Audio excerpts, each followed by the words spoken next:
14 වෙනිදම husband ගෙදර එනවා. 3ක් පුරාවට දවස් 3 මෙතන තැම්පත් කළාද ශුක්‍රාණු? දවස් 3ක් යනකම් මේ හැම තැනම රස්තියාදු යනවා ශුක්‍රාණු. දැන් හැම තැනම මෙතෙන්ට ආවා දෙකට බෙදුණා.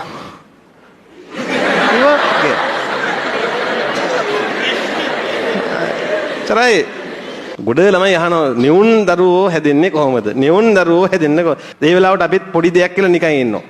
ඇඳ යටින් කාබන් කොලයක් තියාගන්න වගේ මොකක් හරි කියනවා. කොපියක් ගත්තා. කෑලි 8කට විතර කැඩලා යනවා. එතකොට නියුන් කීයක්ද? 8 දෙනෙක් න. එහෙම අවස්ථා තියෙනවා විරලයි. දැන් මේ ඩිම්බකෝෂයෙන් ඔක වෙන්නේ. මේ ඩිම්බකෝෂයෙන් එක මාසෙන් එකයි. ඊළඟට ආයේ දවස් 28 කළා ඊළඟින් එන්නේ. තේරුණාද? දවස් 28යි ඊළඟින්. එහෙම එන්නේ. ඉන්න ගමන් එකපාරට සිංගල දෙනවා. එහෙමත් වෙනවා. අවුන දැන් එකක් දැම්මා. මේකෙන් ආවා. එතකොට මේක බිමට නෙවැටින්නේ.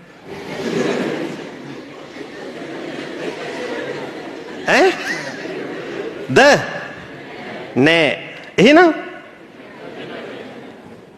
එහෙනම් පැලෝපිය නාලය මේක අවශෝෂණය කරනවා. මොකද පැලෝපිය නාලයේ නිතරම පොඩි සක්ෂන් ඉෆෙක්ට් එකක් වගේ තියෙනවා.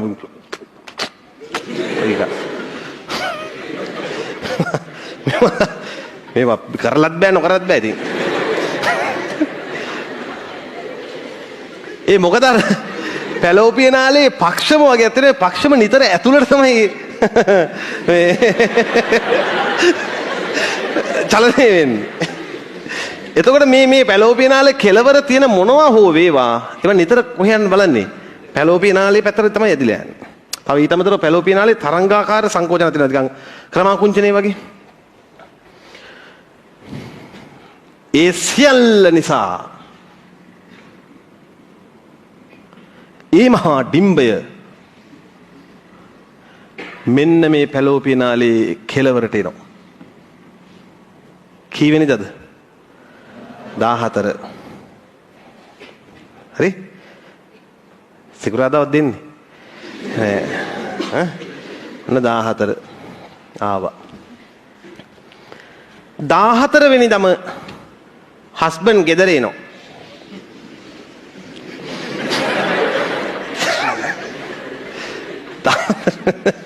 මේ අවවාදය මේ දැනුම් දීම 14 වෙනිදා නිවසට පැමිණෙන ස්වාමිවරුන්ටයි. ඔබ එනතුරු කෙනෙක් මග බලා සිටිනවා. ඒ මෙන්න මෙතන එයා පැය කීයද ඉන්නේ? දවස් කීයද ඉන්නේ? දවසයි. දවසෙන් මෙයා මැරෙනවා. සංසේචනය වෙන්න ඕන නම් ස්වාමියා 14 වෙනිදා ඉඳන් තව දවසක් යනකම් තමයි යාට කාලේ තියෙන්නේ. දවසක් තියෙනවා කරන එකක් කරන්න. ඒ දවසෙන් පස්සේ කොච්චර ශුක්‍රාණු ආවත් වැඩක් වෙන්නේ නැහැ. ඉතින් සර් හරි ප්‍රශ්නයක් නේද ඉදා කරපුවාම ඉතින් ඒක තමයි ඒක පැති දෙකකට වෙනස් විදිහේ බලපාන්නේ. ඔයාලට හිතෙන්නේ එහෙම? හරි ප්‍රශ්නයක් නේද ඊට පස්සේ වෙන්නේ. ඔව් දරුවෙක් හදන්න ඕන අය තෝරගන්න ඕන ඔය කියන කවද්ද 14. හැබැයි පොඩි chance එකක් දෙන්නම්. මේ ඒෂාන් පොඩි චූඩි chance එකක් දෙනවා. ඔබතුමාට පේනවා මූණ ටිකක් හරි ඔව්. ස්වාමියා 13 වෙනිදා ඇවිල්ලා. එල්ලෙචුත් දන්න උඩ ගිහින් 13 දැන්. දැන් ඩිම්බේ ඉන්නේ කවද්ද? 14. ස්වාමියා කවද්ද ඇවිත් තියෙන්නේ? 13. තැම්පත් කළා ශුක්‍රාණු එතුමා. තැම්පත් කළා 14 පැට යනවා. ශුක්‍රාණු ආයු කාලය කීයද? අන්න දින 40 දින නෙමෙයි. දින නෙමෙයි. පැය 48ක් 72ක් chance එකක් තියෙනවද නැද්ද? තියෙනවා. දැන් තව බය වැඩි වෙන්න ඕන අර අනිත් පාර්ශවය. ඒගොල්ලෝ මේක කියද්දි තව බය වෙනවා. පටසිරි.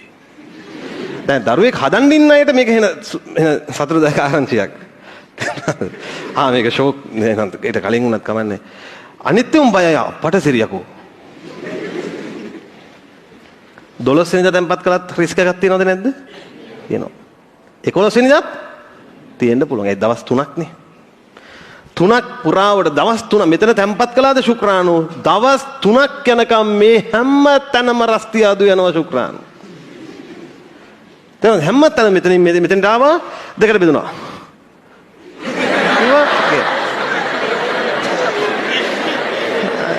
තරයි. දැන් එක ඩිම්බයක් මෝචනය වෙලා තියෙන්නේ. මේ පැත්තට එන ශුක්‍රාණු වලට වාසියක් තියෙනවා. සෙට් වෙනවා මේන්. අරුන් මේ ගිහිල්ලා මේ හරිය මැරෙන්න තමයි වෙන්නේ ඉතින්. ඒගොල්ලෝ මැරිලා යනවා මේ. මම නිකන් අහන්නේ අර හදිස්සියකදී හරි මෙහෙම මේ ඩිම්බ දෙකක් එකවර මෝචනය වුණොත් දෙපැත්තෙම ශුක්‍රාණු වලට මොකද වෙන්නේ? ඩිම්බ හම්බ වෙනවා. සංසේචනය වෙනවා. යුක්තාණු කීයක්ද? 2යි. දරුවෝ 2යි. හැබැයි මේ දෙන්න සමානද? නෑ. සෛල දෙකකින් ඉන්නේ. නිවුන්ු තමයි. හැබැයි විෂම නිවුන්. ගොඩ ළමයි අහනවා නිවුන් දරුවෝ හැදෙන්නේ කොහොමද? නිවුන් දරුවෝ හැදෙන්නේ කොහොමද? ඔය අහන මේ ප්‍රශ්න හැමදාටම හැම වෙලේම උත්තර දෙන්න බෑ. ඔක දිග කතාවන්නේ. ඒ වෙලාවට අපිත් පොඩි දෙයක් කියලා නිකන් ඉන්නවා. ඇඳ යටින් කාබන් කොලයක් තියාගන්න වගේ මොකක් හරි කියනවා. කොපියක් ගත්තා. එතකොට ඔන්න නිවුන් දරුවෝ හැදෙන විදිය. හැබැයි මේ සම නිවුන්ද විෂම නිවුන්ද? සම නිවුන් හැදෙන්නේ කොහොමද? මේ යුක්තාණුවම පළමු දින බේදනයේදී වෙන් වෙන්න බෙදෙනවා. වෙන් නොවි තමයි බෙදෙන්නේ සාමාන්‍යයෙන්. වෙන් වෙන්නම බෙදුනොත් අන්න අපි කියනවා මොන නිවුන්ද? සම නිවුන්.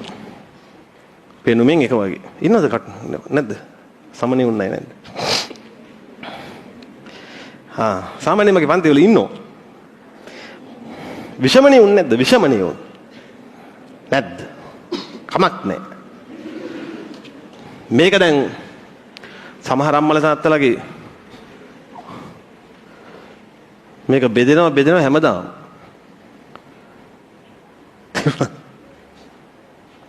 කෑලි 8කට විතර කැඩලා යනවා. එතකොට නිහුන් කීයක්ද? 8 දෙනෙක් න. එහෙම අවස්ථා තියෙනවා විරලයි. හරිද? ඉතින්